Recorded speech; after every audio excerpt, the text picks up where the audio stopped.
I could do that louder.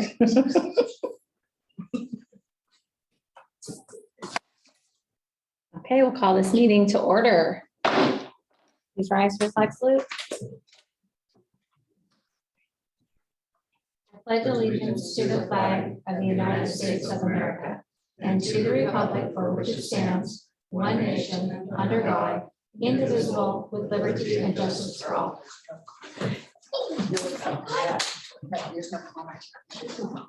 Roll call. Oh, do I get to it first? Then? You do. Delaney Hanson, student representative. Stephanie Smith, board member. Bernadette Bauer, board member. Ryan Christelli, board member. Chris Nesmith, superintendent. Stacy Rodney, staff. Katie Gallagher, staff. Jeff Monroe, staff. Sunshine Terry, staff. Mark Keating, staff. Julie Moore, staff. Lisa Arnold, staff. Marilyn Curl, staff.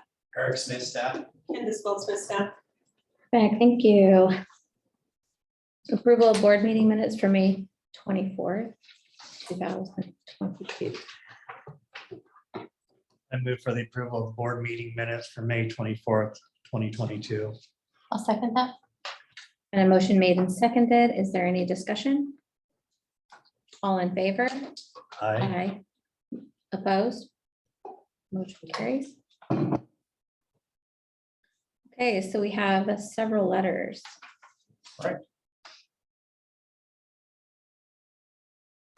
All right. High school CT STEM science teacher Kendra Hyde. Interview committee listed above, Christy Kershaw, Bill Oppliger, Bobby Smith, Laura Nelson, and Emily Sievers. Interviewed 5 candidates on June 1st, 2022 for the high school CTE STEM science position, formerly held by Molly Watkins. The committee has selected Kendra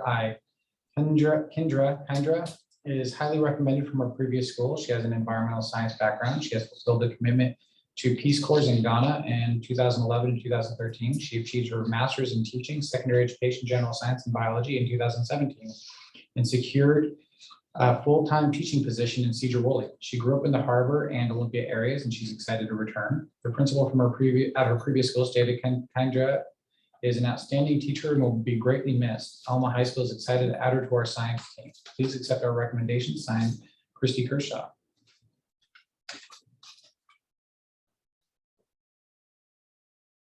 The interview committee listed above interviewed. Next one is for Travis Frinbrook. Interviewed 2 candidates on June 1st, 2022 for the high school CT STEM math position. The committee has agreed to retain Travis Frinbrook. Travis has successfully completed all of his tests for secondary math certification. He is also wrapping up a CT certification coursework this month and is on track to be CT certified for the 2022-23 school year.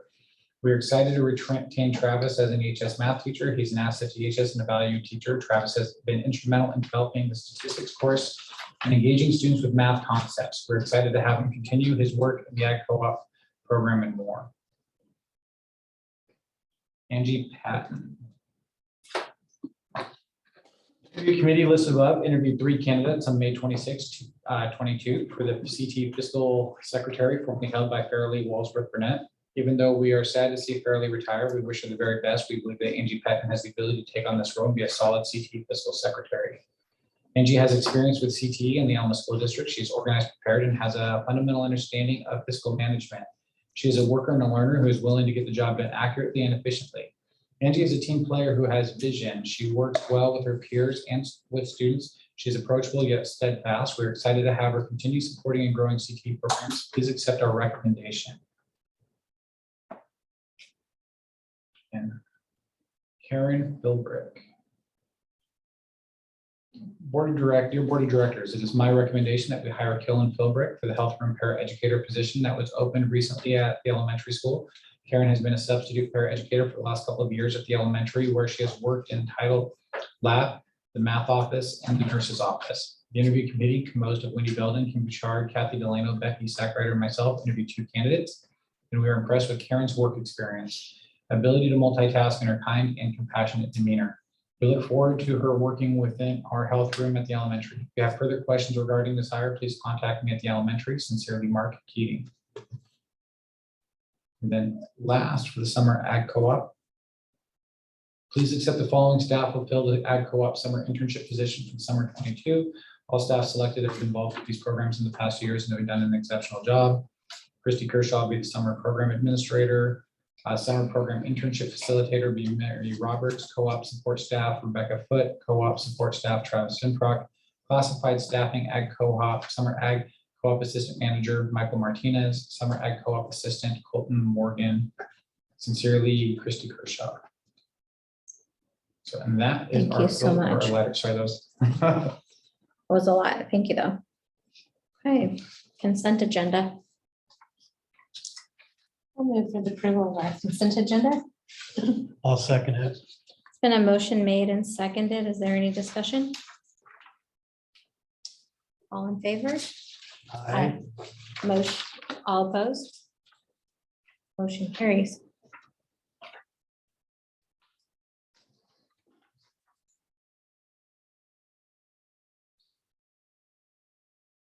Okay, for discussion items, we have the universally designed learning, and that will be presented by Ms. Rocky and Ms. Gallagher.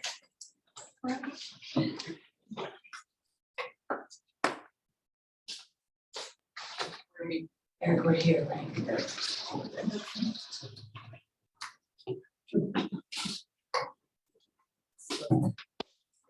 Very formal, like we have to ask for permission to approach the bench.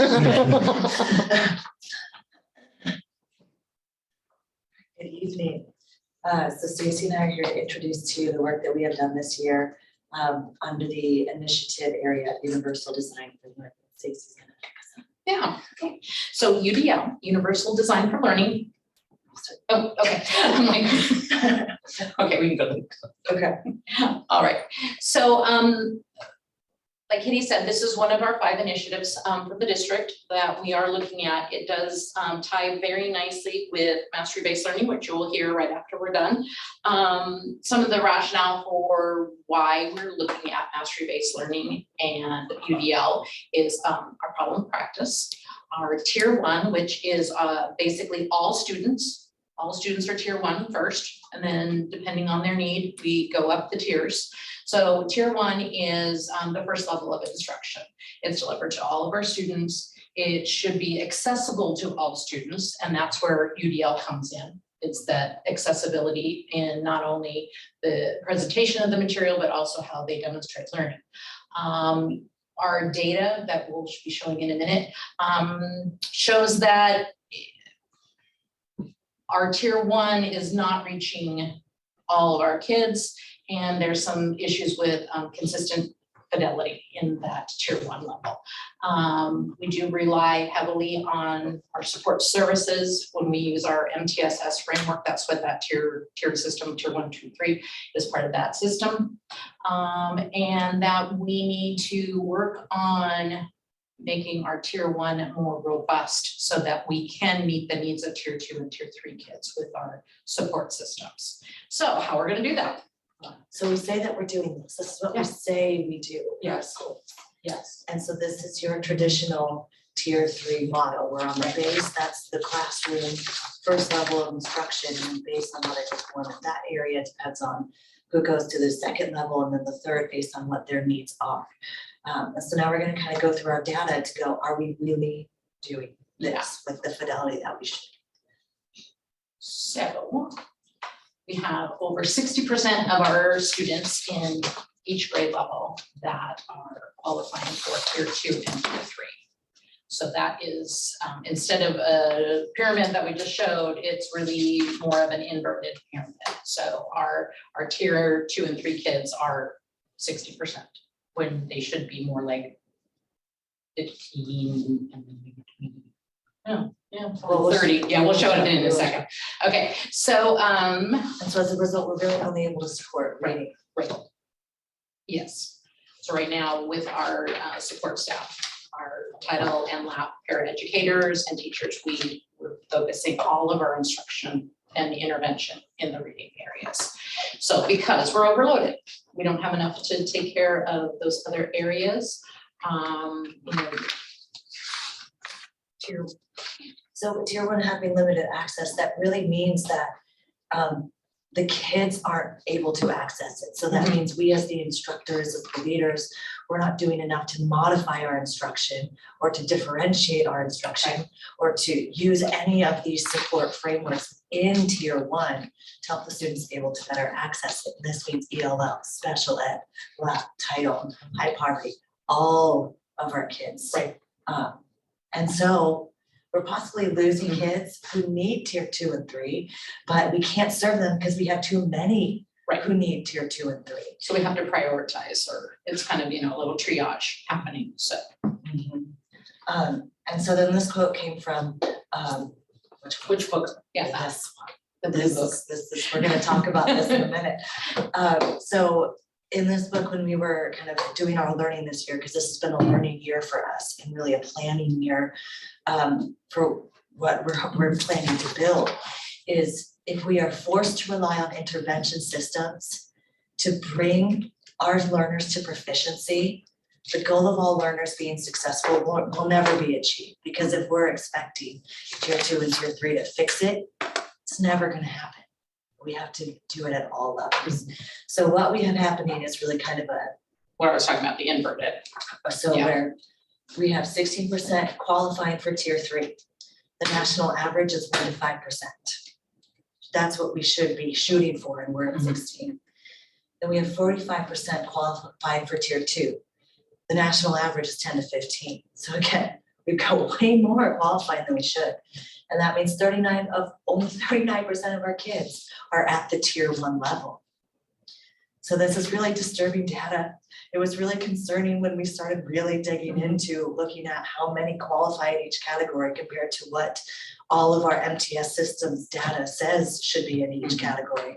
Because we can't serve that many kids at tier 2 and tier 3 with our support staff. We're not gonna meet them. So we're not making tier 1 fully accessible.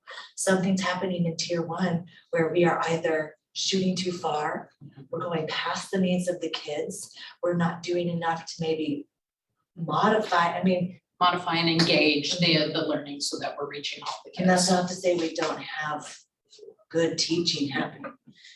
It just might not be the teaching that the kids need all of the time that they're in that room. And so that's kind of where our problem of practice comes from. Now, our data. Okay, so here is the data, and I'm going to let you know that this is, so we do iReady 3 times a year, a fall, a winter, and a spring. The spring one, I did not put up here for data yet because, well, one, they're still finishing it. So I didn't want to put up incomplete data. So this is winter. I can let you know though of the ones, you know, we have some positive things that have happened, at least in the scores that have been turned in so far. So as you can see, I broke it out. This is just elementary, K-5. The gray bar are students that are at or above grade level. Orange is they're 1 grade level below where they should be. And blue is their 2 or more grade levels below their placed grade classroom, okay? Kindergarten, you're never gonna have any blue because there's no 2 or more grade levels below in kindergarten. So, and even first grade, it's a little. So anyway, so those are our scores. You can see, you know, that. Yeah, you can see. So that is our elementary. And so that's where you can see where that inverted triangle, where Right. we have, you know, half of our 5th graders needing more outside of tier 1. We don't have enough people or time in the day to meet outside of tier 1.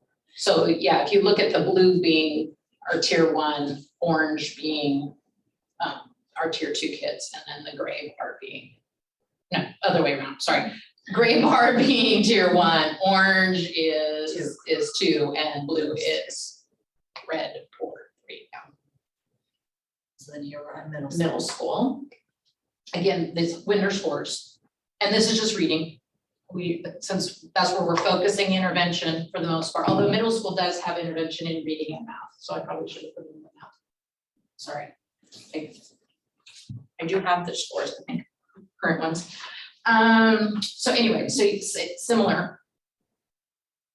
So we We want, still have a considerable number of blue and orange that are needing intervention. And I mean, another reason to focus on reading is all of the research says if you are not strong at reading, you're not going to be as strong in all the other content areas. And so when, now I want to also provide this caveat. A lot of the middle schoolers didn't necessarily take this assessment very seriously this year. Like there were several kids who took it and they had red flags that said, They rushed. concerned that they rushed, and so those kinds of things. So this might also, the middle school data might not also be a genuine reflection of where the kids truly are.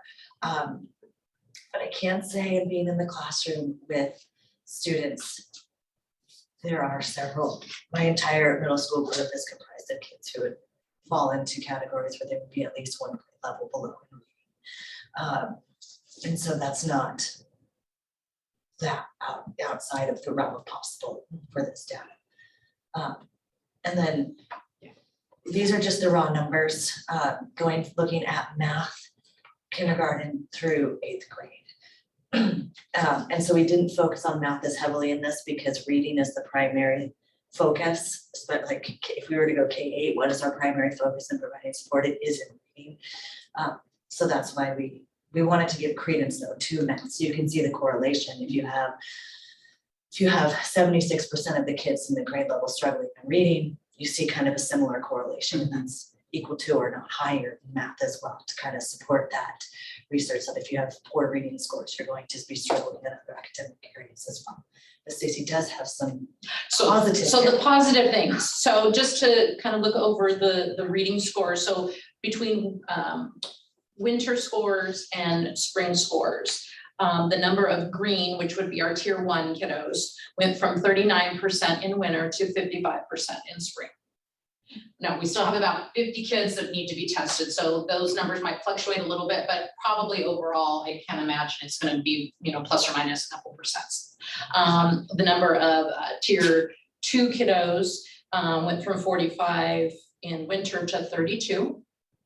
And then the number of red, meaning the kids that are tier 3, because they're 2 or more grade levels below, went from 16% to 13%.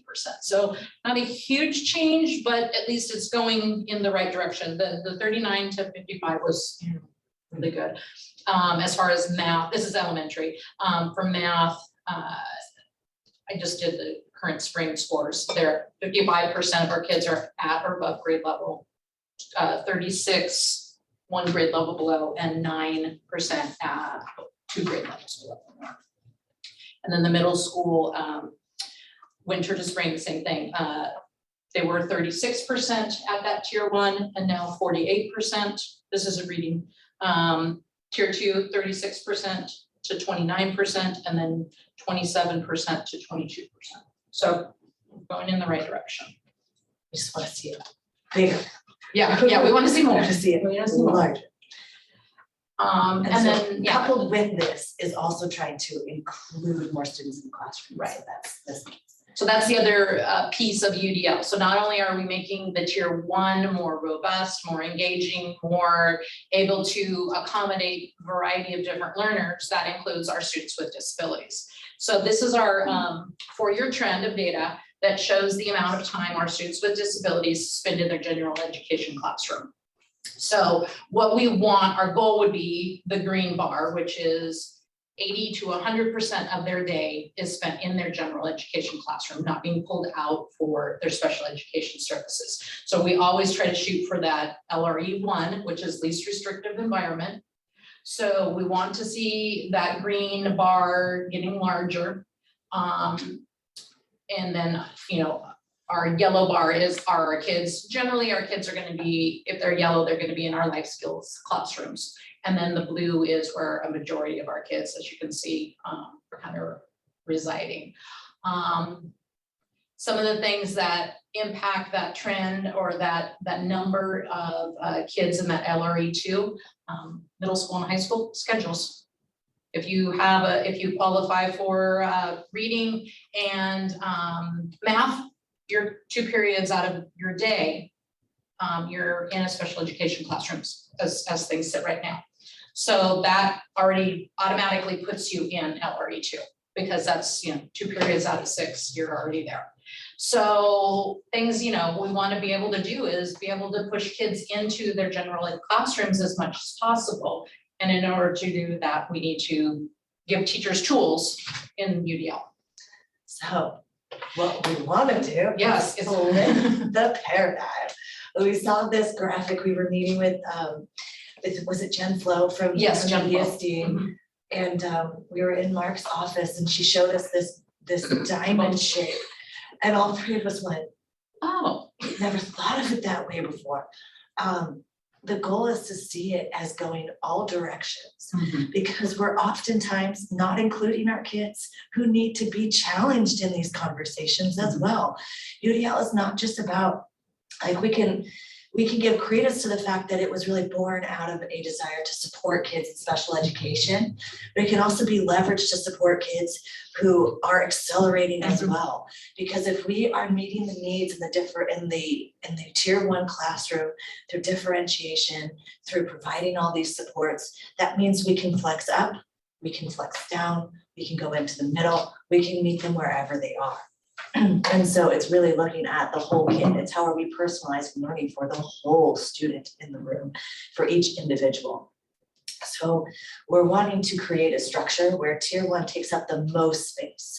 Because right now, tier 1's taking up the least amount of space Right. for a lot of these kids. And so we're wanting to make it this beautiful section where if someone needs a little bit of support here, they get that support, and then they go back right into that middle section. Because all of the research says you want to focus on hitting 80%. They say, 100% is an ambitious goal.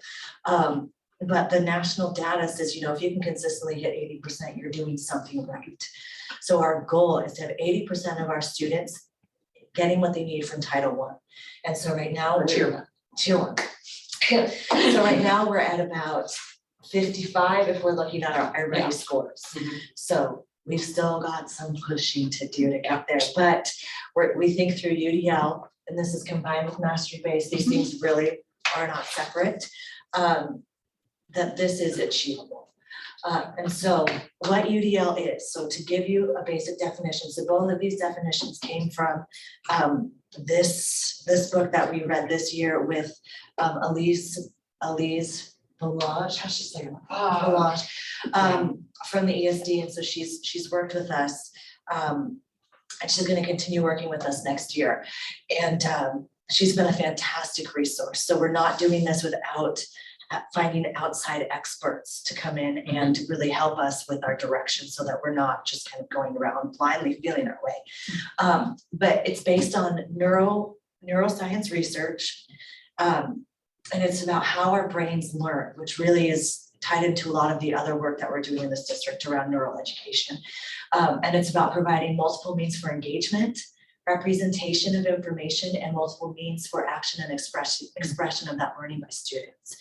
So it's about looking at how the whole person learns and how they can show learning, how they can receive it and how they can express it, and giving them those opportunities.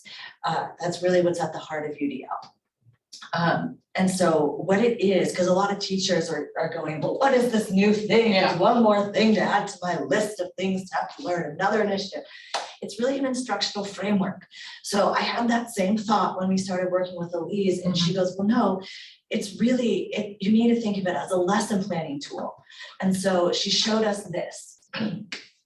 And it's really a way for a classroom teacher who's trained in, Marzano or, whatever method they use to design their lessons, to think through what it is their lessons aiming to accomplish.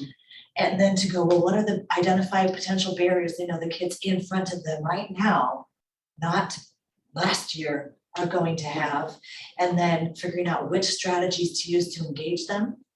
And then how the kids can show their learning, how they can express what they've mastered. So I'm gonna skip ahead to this page because I want to talk about our early adoption crew. If Chris Cisneros is watching right now, I hope he is. I hope so. Yeah. He's been such an amazing member of our early adoption team. Our whole early adoption team was fantastic. But he really took some of the ideas from what we were learning and started implementing them right away into his classroom. And he has now shared with his staff at the high school lessons that he has designed where the kids see this is day one of your learning. And then he has like a bar graph that he has them make on day one. How much did I know on this topic when I was asked these 5 questions? And so then they're charting their actual growth so that on day 5, they go, oh, on day 1, I didn't know any of these, but now on day Now I know 5, this, yeah. I'm answering every single question. And on this assignment, he gives them 8 options for showing that they have learned the material. And if there's something else they want to do that's not on there, he gives them the opportunity to talk to him. And then at the very bottom, this is where a lot of the master base comes in. It's the, what do you call it? Like It's the rubric. rubric for, 1, 2, 3, 4. This is what you need to get a 1, and this is what you need to do to get a 4.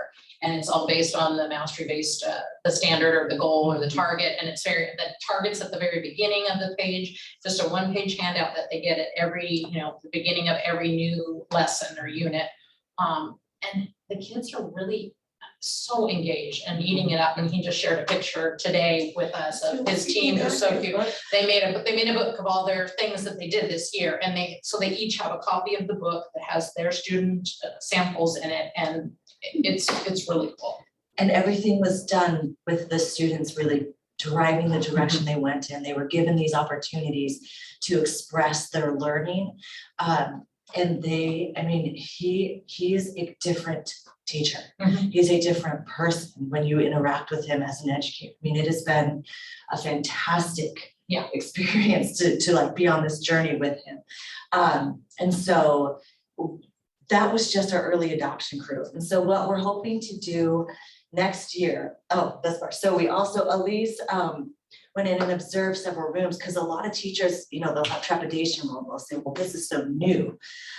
We wanted to make it very clear, this is not something you're not already doing. Mhm. It's just something we need to be doing, excuse me, with real intention in what we are when we're in front of the kids. And so she went around and she gathered this data in classrooms K through 8. We weren't able to get her into the high school in time because, she's a very busy woman and we're very busy people.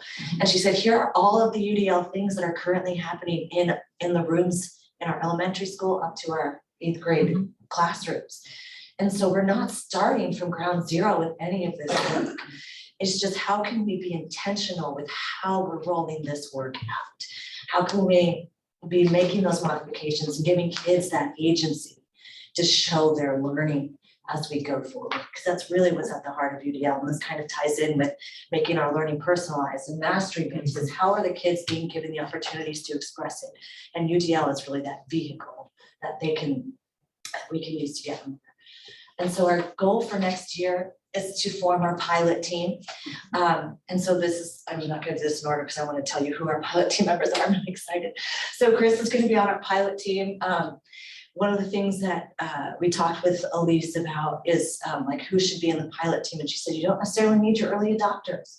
You need your people that are already doing this and are really wanting to be creative. And so Chris, he's a completely different teacher. It's all over it, yeah. So I just felt like we'd be doing him a disservice if we didn't include him in the pilot team. And then when we did the elementary school video at the start of the school year that they showed at the board meeting, and they showed you the different classrooms, I remember watching that and going, Cheyenne's room is unbelievable. And just, she's been in the back of my head all year. And so then when we started talking about who could be really powerful teachers that are really already doing this work, that could take it to the next level with intention, she came to my mind. And then in conversations with Bethany, she has all of these ideas for how you can begin engaging science into first grade learning. And what a great vehicle to do that with UDL and with Mastery Base, to go, well, how can I use science to get kids to explore different ways of writing and showing meaning, because she was feeling really restricted with what she could do with her materials, her instructional materials. So it was about finding those people who were really looking for something to kind of push them to the next level. And so we're hoping to continue to work with our early adopters with the pilot team as we go forward. But as you can see, we kind of have a focus for Q1, Q2 and 3 and Q4 for how we want to roll out our implementation of UDL. And we want our group to be small so that it can be really, really targeted, because we want this to gather really good information so that when we roll it out at a larger way, it seems really manageable for the rest of the buildings.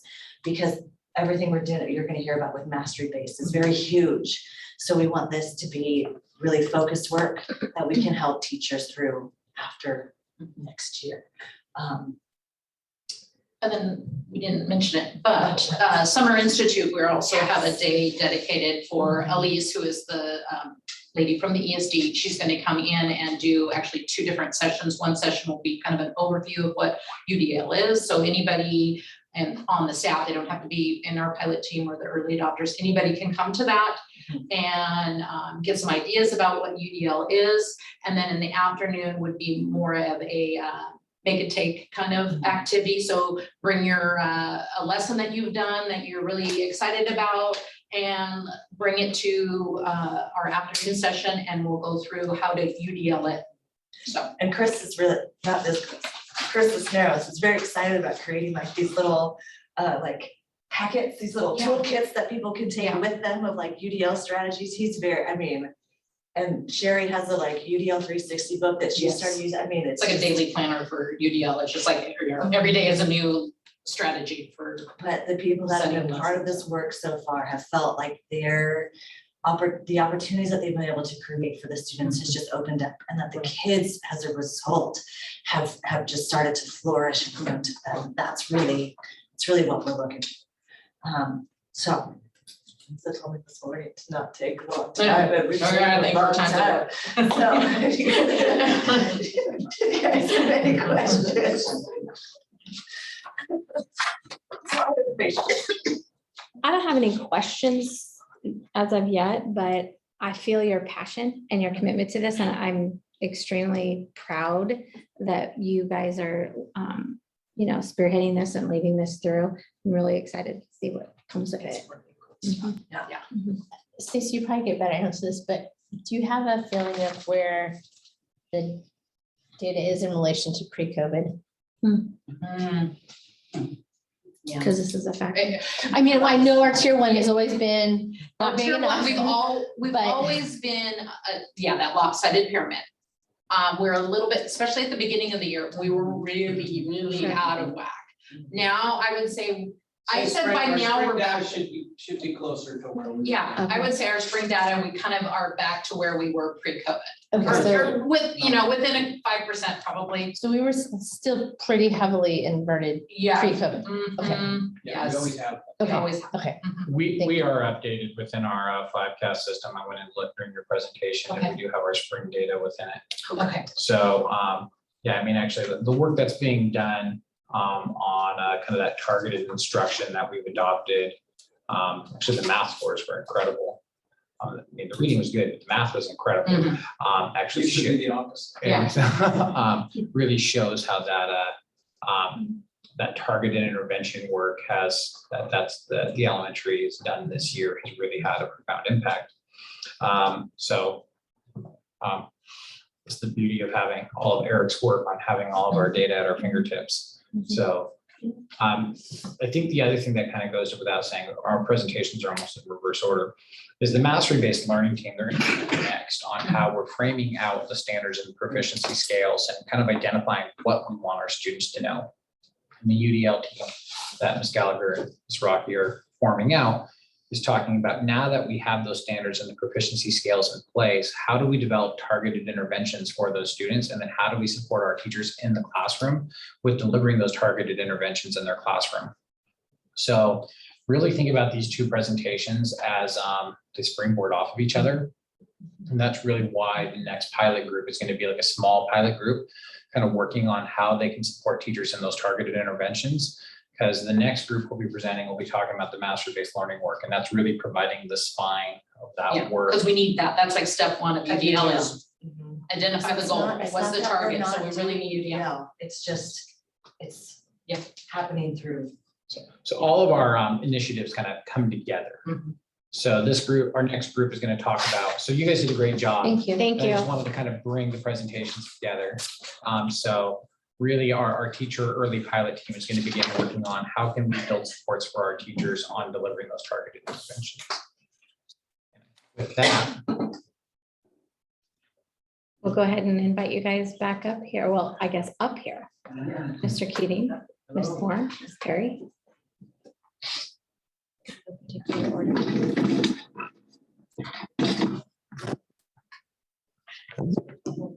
all right.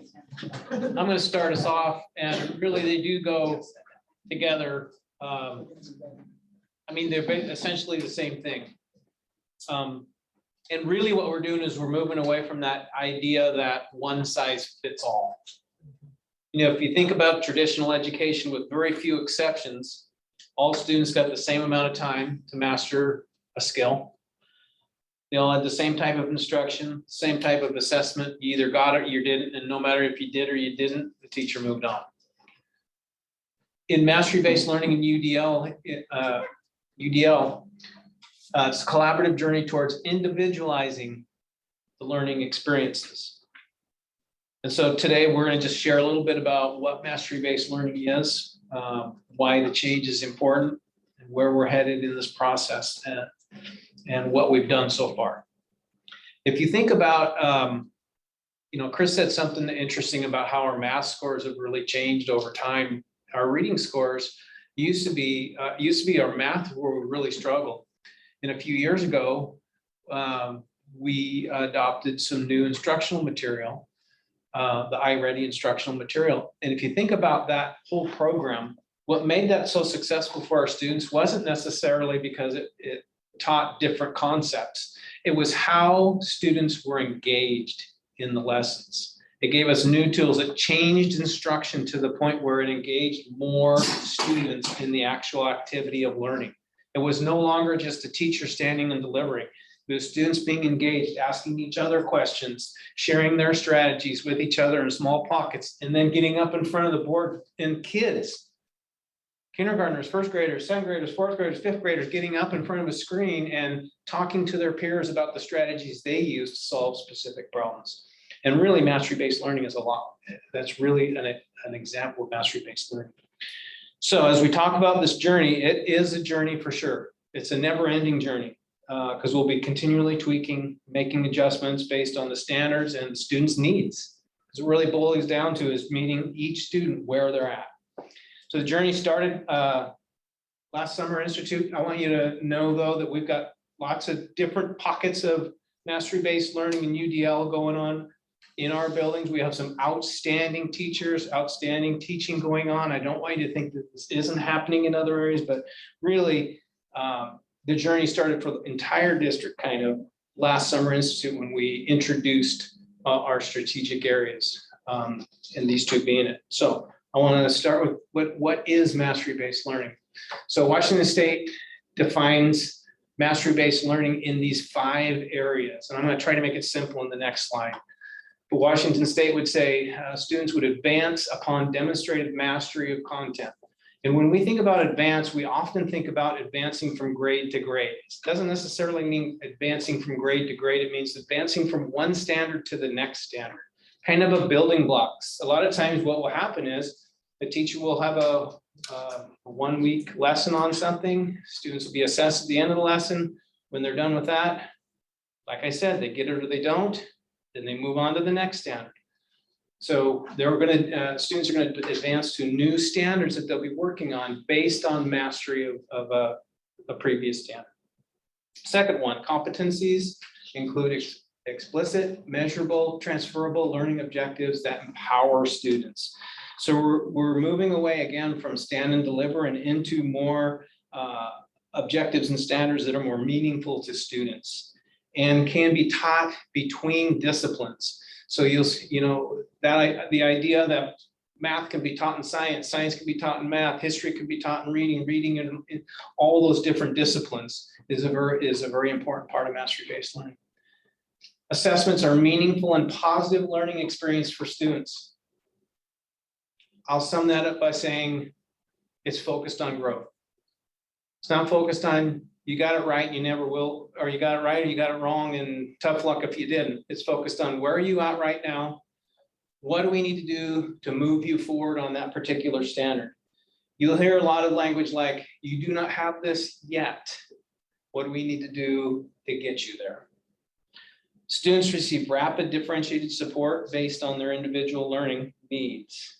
The focus is at their level, where they're at.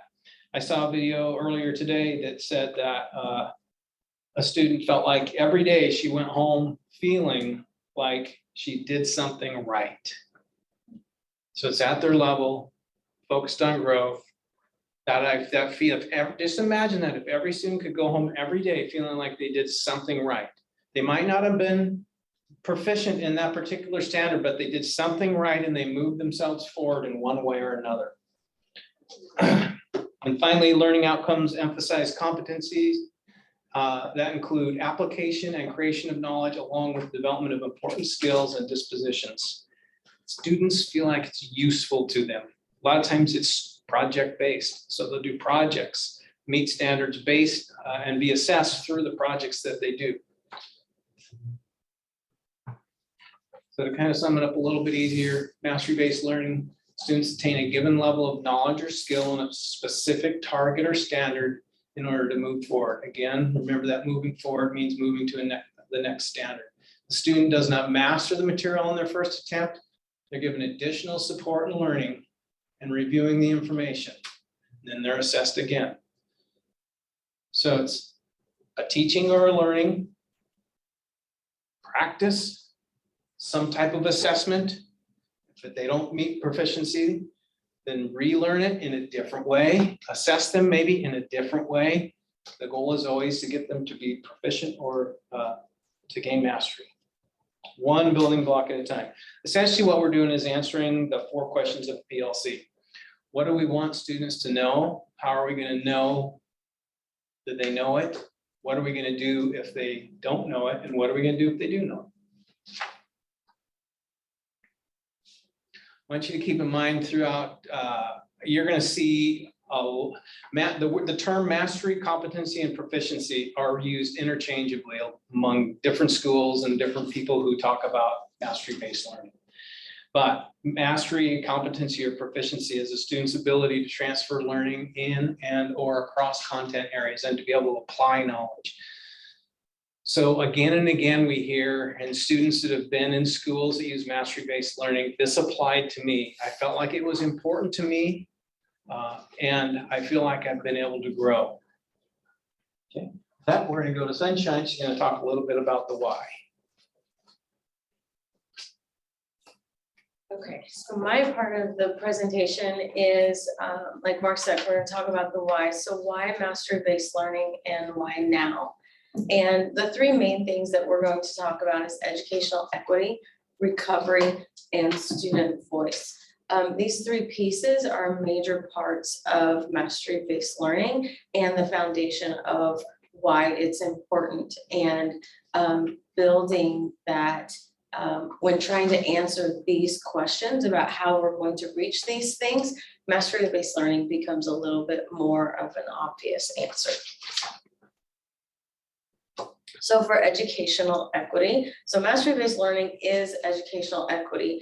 And equity is a term that's thrown around a lot these days. But when we talk about educational equity and as it plays in with mastery-based learning, here's some of the things. These are not all of the things, but just some of the things that we wanted to highlight of how we could reach educational equity through mastery-based learning. Academic success is clearly defined and not subject to interpretation. And so one of those things, UDL talked about this, Mark talked about it, is the standards that we want our students to learn and to become proficient is very clearly outlined.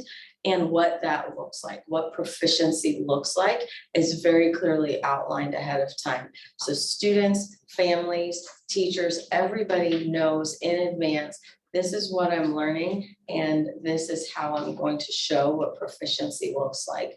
And so having that clear design, then students can create a clearer path. As students help design activities to show proficiency, they incorporate their own background and their own identity. And so one of the examples we talk about a little bit is a student is probably not going to write you a paper about what it's like to be at a beach if they've never been at a beach. And so when you're asking them to write that paper or that description of something, then they're going to incorporate something they have experience with, something that they have they can identify with or their background represents. And so as students help to design, how am I going to show proficiency in this area? They're automatically going to incorporate parts of themselves, and that brings out that authentic learning. The next bullet is pathways are individually and personally relevant. So again, as they bring in their own identity, their own background, it makes it personally relevant to them. And so not everything is a one size fits all, like Mark was talking about. Education is not one size fits all. And so we don't treat our students that way as they are trying to reach proficiency. Focus is on growth, not on timelines or competitions. And so not all of our students grow the same. Not all of our students are going to meet our proficiency expectations on the same timeline, and we honor that. Grades reflect mastery, not compliance, completion, rewards versus punishment. And so students are graded or assessed on their mastery, not on their compliance or how well they play school. Mastery-based learning is an opportunity for recovery. And so recovery is something we talk a lot about these days because of COVID, but even prior to COVID, recovery was an issue as they were talking about with UDL. Not all of our students learn at the same pace. And so we're always going to have students that have still some areas that they need to grow, and mastery-based learning is a really great way to help get them there. How that mastery-based learning gives us opportunities for recovery is the increased flexibility with time, pace, and modality of learning. And so time is always something that's precious in school. We always feel like we're running out of time, and mastery-based learning gives the learners and the teachers the space and the permission to not stick to those timelines as definitive as we may now. It's a focus on growth mindset instead of deficit approach. So like Mark was talking about, leaving every day knowing that even if you didn't reach proficiency, you have made steps towards proficiency. And that's the part that we're going to celebrate and honor with you. It differentiates the learning path for each student. So again, that personalized pathway, and allows for acceleration and intervention as needed. So when we talk about recovery, we often think of intervention, but for some of our students, that's acceleration. And for many of our students, they need acceleration in one area, but maybe not the whole thing. They may not need to be bumped up an entire level of math. They might not be ready for that yet, but they can quickly and on their own timeline show proficiency in the skills that they already have so that they can work on the things that they're still needing to show growth in. And so that recovery piece is not always just intervention, it's also for acceleration. Mastery-based learning also gives our students a much larger voice than they may have now. We pride ourselves in trying to honor students' voice, their opinions, and having them be part of their learning. And in mastery-based learning, that's even more so. It's just tenfold or even bigger, that students have a choice in the activities. And so they have a selection of activities you need to show proficiency on these standards, and they get a say in how they may show that proficiency. They may choose to show their proficiency in that math standard in a different class. It may not be in their math class. They may choose to show it in their science class or in another class, but all of the teachers are working with the same base knowledge of those standards, and student growth and achievement on those standards is going to be honored no matter where it is that they achieve that. So it may not be, you don't have to have all of your math standards shown in your math class. And so students get more of a choice in designing what that looks like. Students participate and provide feedback in the implementation process. So again, honoring their voice in what that looks like, or providing feedback in this fits my needs, but this may not fit my needs. And working with the teacher to design a personalized program. Mastery-based learning includes student and family surveys to find out how we can better serve our clients, and student-led conferences that focus on those personal pathways. And so the student-led conference has a completely different tone and a completely different purpose when every single student's pathway is personalized and is different, and they know where they stand in their learning, and their student-led conference is showing their either their teachers or their family where they're at in their learning and how they're going to, what their path looks like for achieving the further learning. Okay. And now it's over to Julie.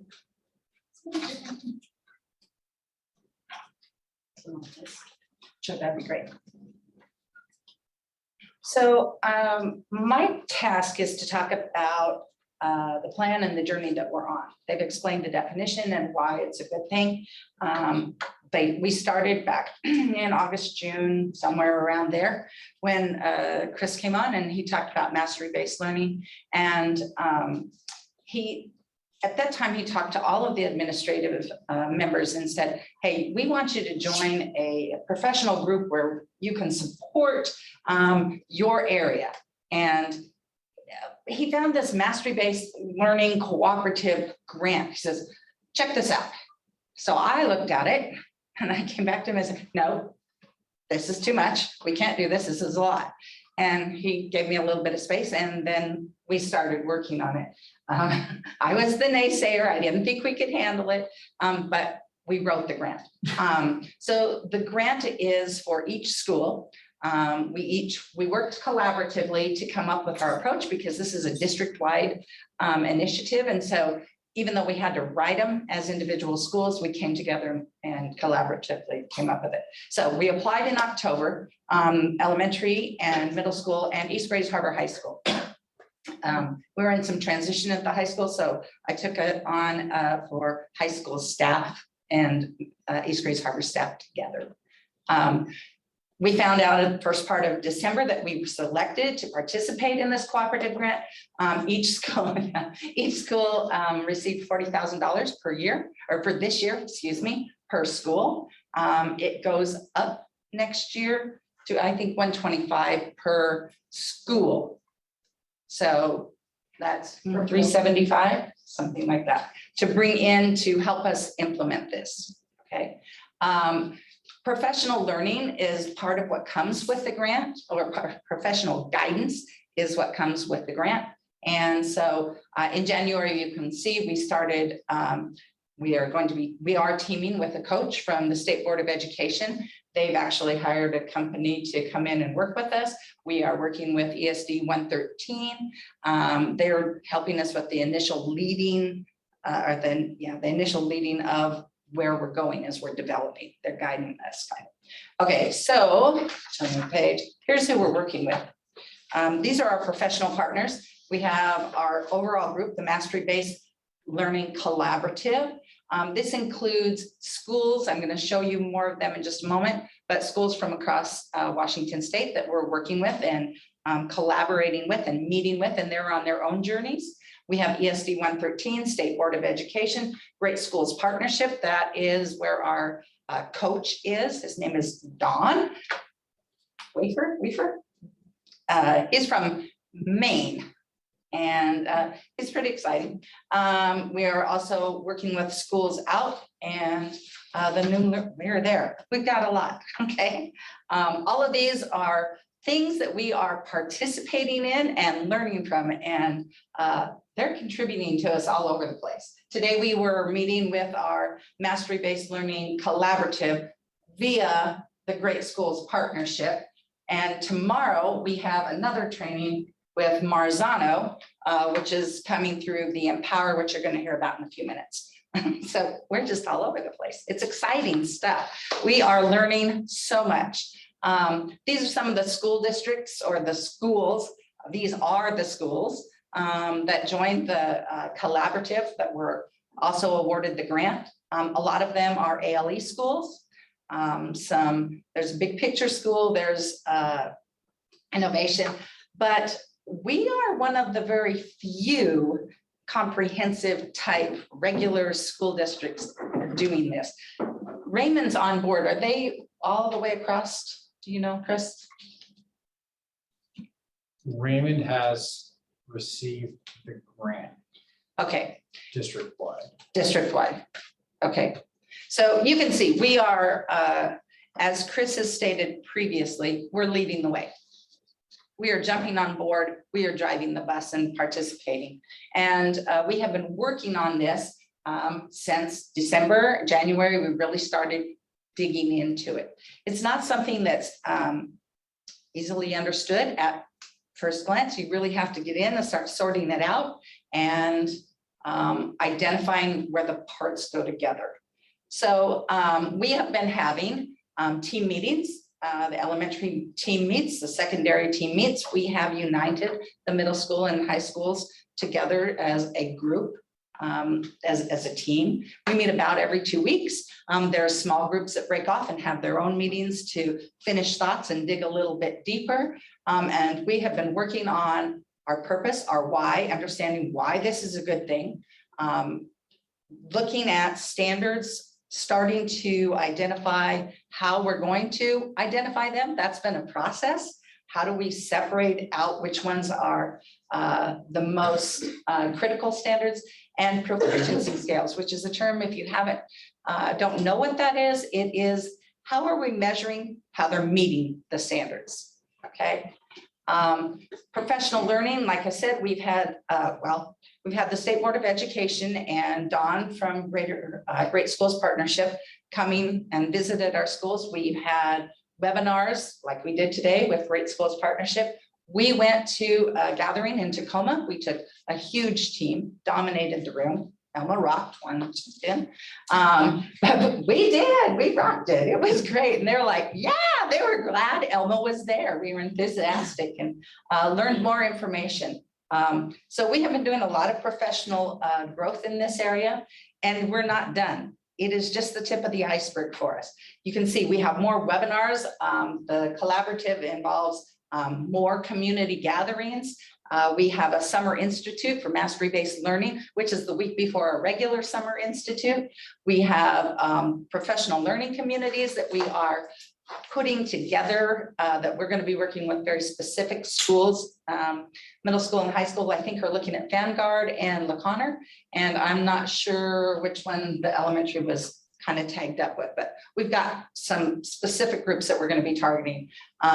Again, we're going to do school visits, more trainings with schools out in Washington, which is helping us with diversity and some things along that way, I believe. Okay, so this is what the plan looks like. When we laid it out last fall, we had a 5-year goal, and that is that we are fully implemented in 2025. Now, this year we have been rolling it out with the early adopters in our group. And we have been digging into why it's important, what we're looking for to come out of it. And I'm saying that because you can't just tell the people that. They have to discover it themselves. Our teams have to discover this, and that gives them ownership. And then it's spread. We get to carry it further. We have some goals on here. We are trying this year in the secondary level to focus on math and English as our primary focus of the standards that we're going to be identifying and building out our proficiency scales. We've had some great discussions about how to do that. Just recently, we decided we wanted to adopt the Marzano material that is kind of already established for us so that we aren't starting from just the base ground. We're getting a running start on it, and we can edit them and adjust them to what fits our needs. And so we're getting a head start on that. We're bringing that in with Empower. We're going to hear more about Empower in just a moment. I'm sorry. So math and English first. We will be doing more of that work this year. with our early adopters. While that's happening, they're going to be starting to create activities that ties into the UDL. And then we're bringing on social studies and science after that, the next year. They'll be working on their standards and proficiency scales. We're going to be doing cross-curricular things, building more activities that address the standards, and the process continues. Eventually, we're bringing on the non-core content. So you will be looking at the arts and physical education, those kind of things coming in. So this is what our plan looks like. Lots of fine print, lots of revision happening as we continue to grow through this. Okay, so where do we go from here? Our focus is standards and proficiency scales. That's right at the top of our list, that are vertically aligned K-12. We, like I said, chose Empower Learning as the tool to organize and manage our mastery-based learning. And that is, we have a video that's going to talk about it right here. I'm going to save my breath.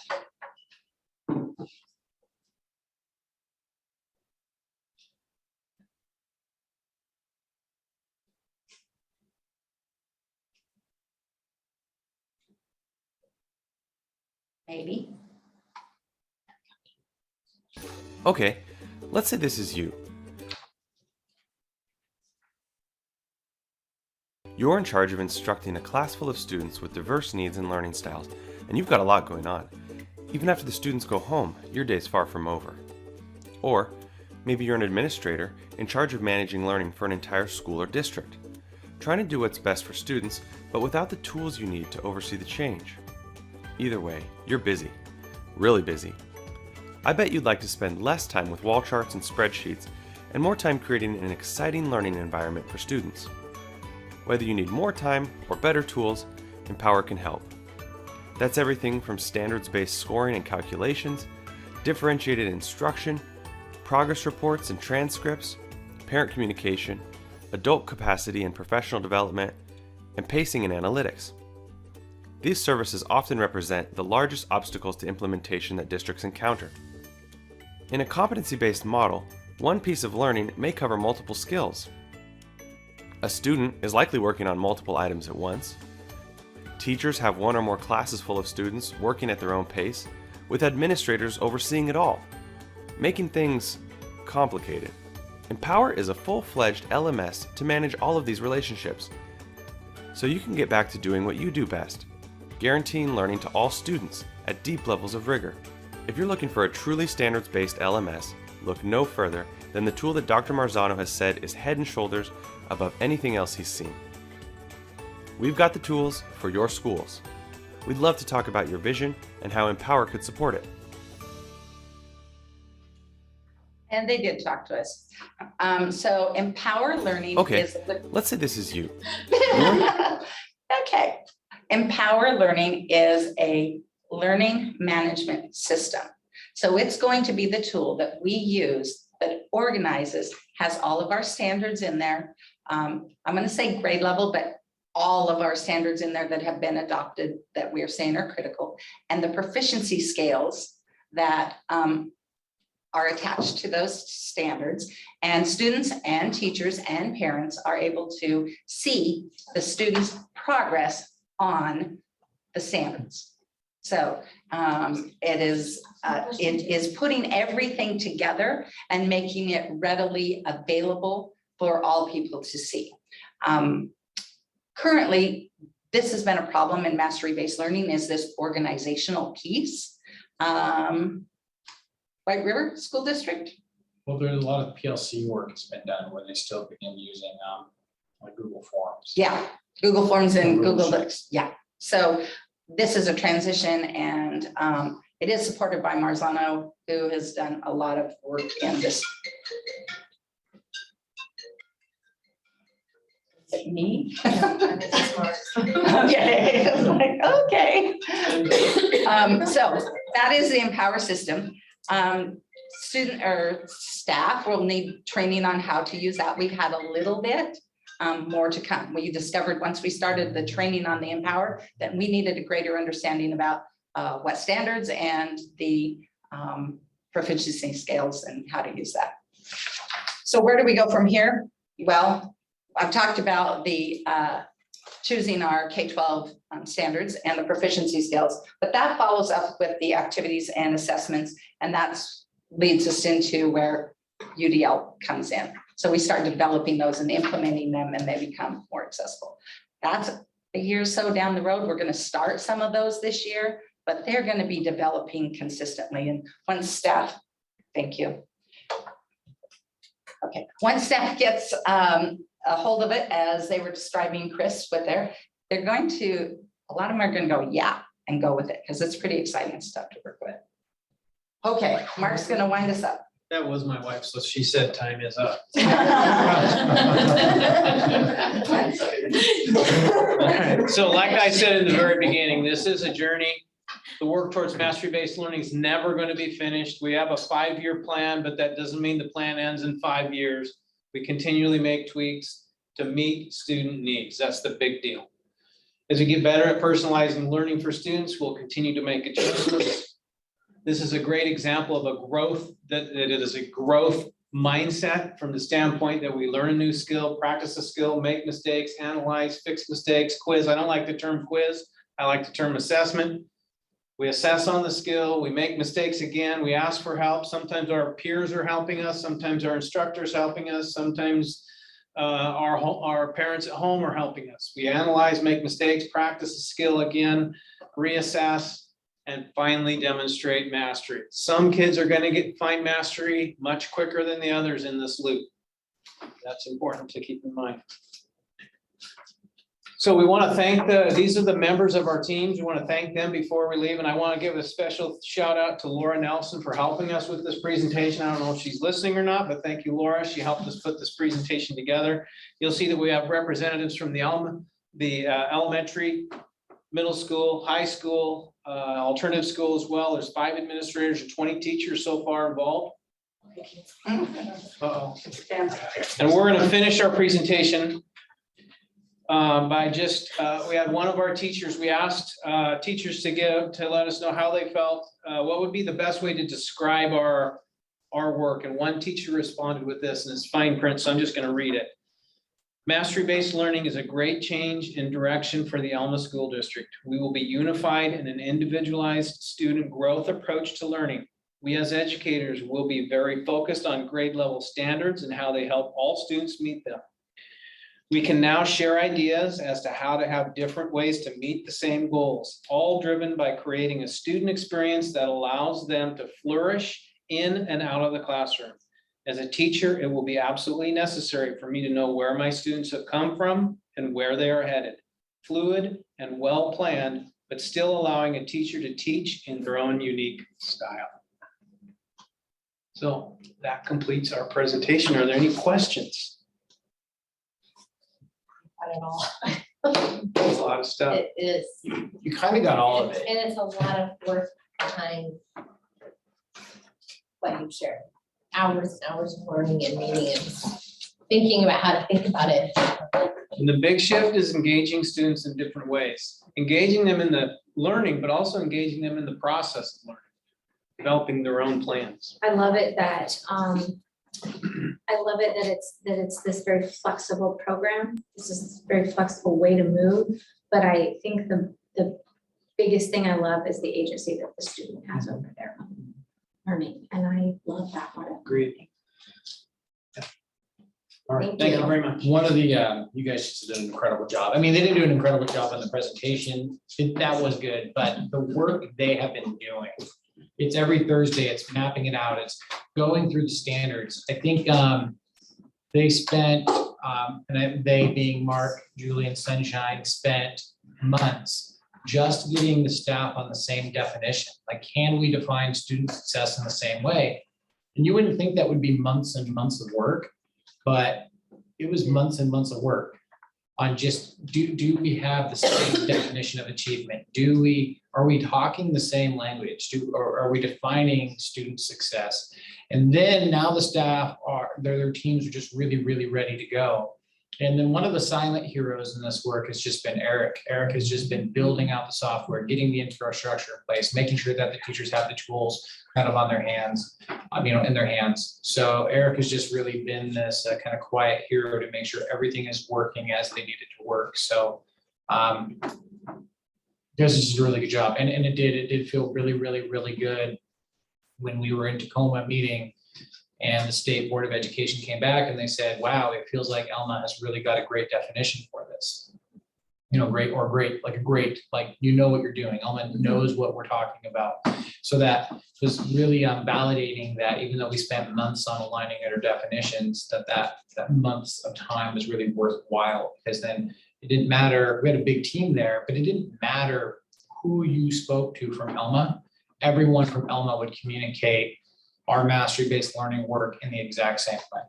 So that the unification of the work is really impressive. It was really exciting, actually, because they gave shout outs, and one of the things was they shouted out that Elma was here. And the reason was because Elma kind of knew what they were doing and the others were kind of, struggling. And our staff said it felt good, even though we felt lost still at times, but we were ahead of everybody.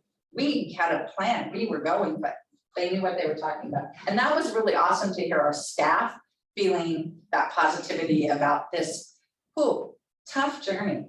Yeah, and I will say that, kudos to the staff and the team, all those names that were up there, because it's a really vulnerable place to be in, to consider doing something completely different than how you currently teach, or and for some of our teachers, it's not completely different, but it feels like they're embarking on something completely different, and that's a vulnerable place to be in, when it would be much easier for them to just stay comfortable. And but they recognize that we're going to do something different for our kids, and so they've done that vulnerable work, and they've built that team so that now they've been through some of those bumps together, and now they're getting to celebrate together. And so that's exciting that that they had an opportunity to celebrate together. I think a powerful piece, Chris, I think this was by your design, not by default, but the district leadership team, you guys are actually being the first layer of vulnerability. Like, you're owning it. It's not like you're bringing in a presenter to train your staff and you might still be busy working on some other things on the side and just being first administrator. You're being first an educator, right, in this whole process, and not just these two presentations, but I was just thinking about that for whether it was the social emotional learning or whatever, but first and foremost, you were owning it, and I think it's giving a lot more credibility to the investment for other people to get behind it, because you're behind it, and you're in deep with them. So I just want to commend you on being an educator first and foremost in the process. I think every single person, you saw it with Greg's presentation, you saw on his pre-K to Christy's presentation on where we're going with career college readiness and the portrait of the graduate work. We saw it tonight from Stacy and Katie on how they're setting the stage to kind of actually notice it's a small group, but it's a small group that's going to rebound off of these proficiency scales, and just these three administrators today, Mark Dooley, Sunshine, on just the ownership, but there's a personal commitment to the members on their team. You notice that you heard it where Katie got to talk about Chris tonight, and like how our administrators are really personally committed to these people on their team and the success of the people on their team, just in the way that we want our teachers to be committed to the personal success of their students in the classroom. Mm-hmm. So I've just been really proud of our administrative team and the work they've done. Thank you. Okay. We'll move on to communications and comments. We have anyone from ETO? EESP? ECOPA? Admin? We do not have any public comment tonight or persons to be heard. Good news. Yeah, actually, we want to have a big thank you to the Eagle Flight Foundation for the support of our preschool zoophonics and special education zoophonics multisensory language program. There's two grants, one for $659 for Haley Myers program and one for Jennifer Cisneros for $1,022. And just the Eagle Flight Foundation has just been an incredible partner of the Elma School District in supporting teachers. There's actually a grant line in the application that changed on what other things can we do to, like what can we add in the application? And one of the things they added was which district initiative is this going to support?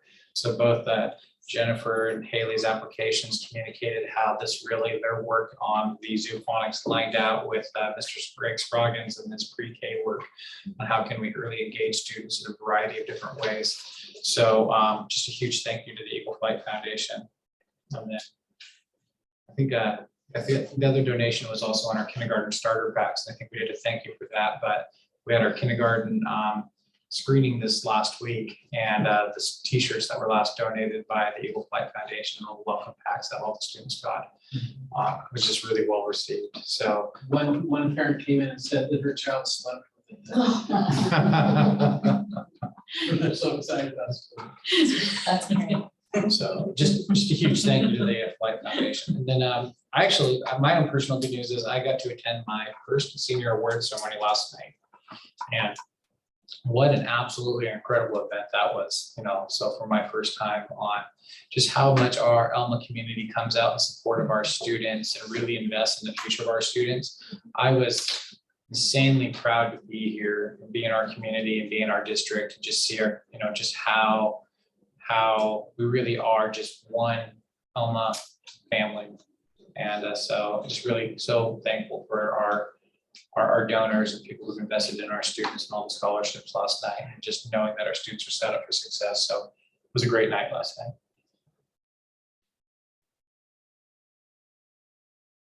I think I see Debbie's comment on there, and I don't normally do that on the comments, but yes, we just commented on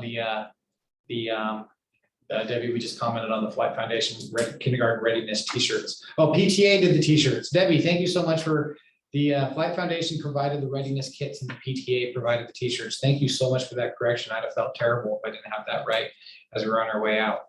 So, and which I actually really do appreciate, because I will say the elementary, the mileage, the running, what was the run? The fun run. I have to say is probably actually my absolute favorite, my favorite t-shirt. So, so actually Elma PTA probably does have the lead on the best t-shirts in the community. So Debbie, thank you so much for making that correction. I really, really appreciate that.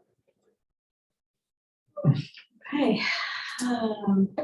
So with new business, we have the approval for out of area teaching assignments. We have 3 of those for Jane Allaire, Lisa McGrath, and Julie Moore.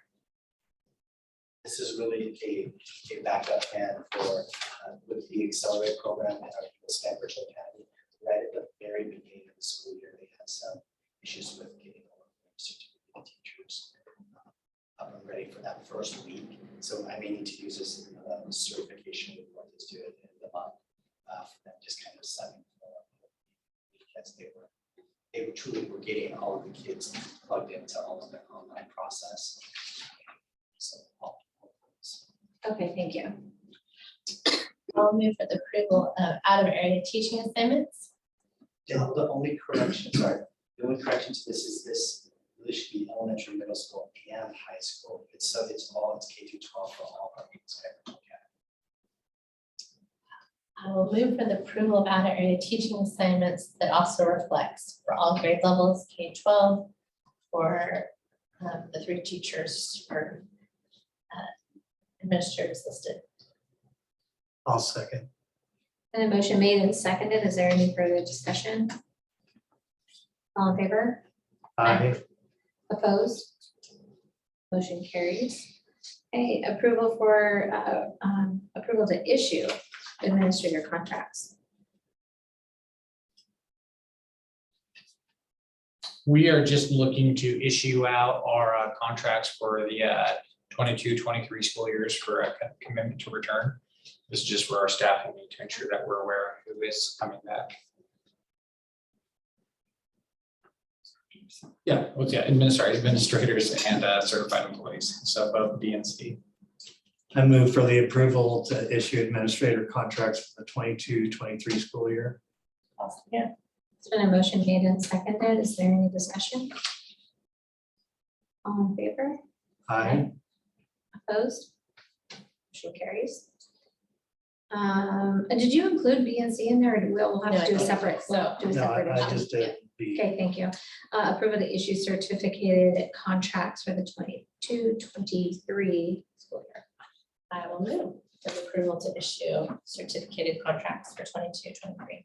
And I'll second that. A motion made and seconded. Is there any discussion? All in favor? Aye. Opposed? Motion carries. Superintendent report. Ms. Wilson. Well, Saturday will be, my first Elma High School graduation, and our return back to, a much more traditional graduation. So that'll be Saturday at 1 p.m. Sunday at 1 p.m. is our East Grace Harbor High School graduation. So I'm excited that we get a chance to see our students who have worked through so many things kind of come back to some, get a return back to a normal conclusion. So I think this will be the first in a long run on this, celebrating our seniors in a much more traditional way. So that's really all I have this week. Is our superintendent report for our graduation. Well, that's good stuff. It's really exciting stuff. And today was our seniors' last day. So super exciting.